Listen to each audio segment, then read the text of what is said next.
ಕ್ರಾಂತಿವಾದಿಗಳು. ಹಲವಾರು ವರ್ಷಗಳಿಂದ ನಾವೆಲ್ಲ ಶಾಂತಿಯಿಂದ ಒಂದು ಹೋರಾಟ ಮಾಡ್ತಿದ್ವಿ.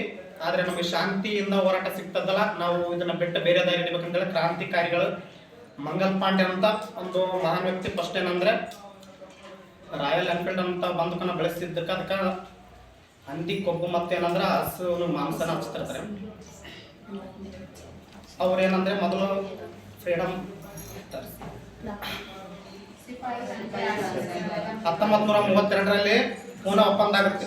ಕಾಂಗ್ರೆಸ್ ಅಲ್ಲಿ ಇವ್ರು ಯಾವುದೇ ಬೆಂಬಲ ಸಿಗೋದಕ್ಕೋಸ್ಕರ ಏನ್ ಮಾಡ್ತಾರೆ ಅಂದ್ರೆ ಇವರು ಕಾಂಗ್ರೆಸ್ ಪಕ್ಷ ಬಿಟ್ಟು ಜರ್ಮನಿಗೆ ತೆರಳ್ತಾರೆ. ಜರ್ಮನಿಗೆ ತೆರಳಿ ಅಲ್ಲಿಂದ ಏನಾಗ್ತಾರೆ ಅಂದ್ರೆ ಫಾರ್ವರ್ಡ್ ಬ್ಲಾಕ್ ಅನ್ನೋಂಥ ಒಂದು ಪಕ್ಷ ಕಟ್ತಾರೆ. ಆಜಾದ್ ಹಿಂದ್ ಫೌಜ್ ಅನ್ನೋ ಪಕ್ಷವನ್ನು ಕಟ್ತಾರೆ. ಅನಂತರ 1945ರಲ್ಲಿ ವಿಮಾನದಲ್ಲಿ ಅಪಘಾತ ಆಯಿತು ಅಂತೇಳಿ ಕೆಲವೊಂದು ಪುಸ್ತಕಗಳ ಪ್ರಕಾರ ಇದೆ. ಅದಿನ್ನೂ ಸತ್ಯನೋ ನಿಜ ಇಲ್ಲೋ ಯಾರಿಗೂ ಗೊತ್ತಿಲ್ಲ.